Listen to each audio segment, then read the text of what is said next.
Alright, so we are going to add 42 plus 79, and I would probably start with the higher number, 79, so I would place 79 on the number line.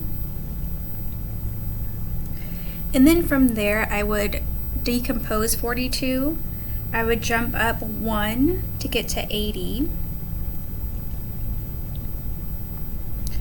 And from there I would decompose 40 into two 20s. So then I jump up 20 to get to 100. And then jump up 20 again. 20 plus 20 is 40. So that would make 100 plus 20 is 120.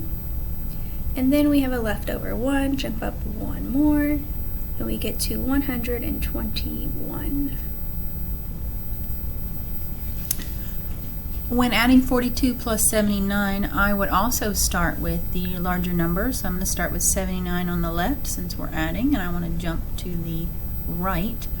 I'm going to see that 70 is 30 away from 100. So I'm going to take 30 from 42 and add it to my 79. So 79 plus 30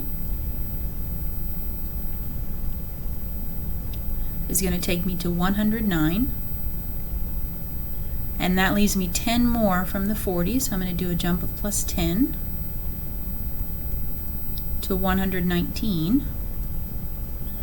30 plus 10 is 40, so I have two 1s left, and I'm going to do two jumps of 1. So plus 1 would give me to 120, and then plus 1 more would give me to 121.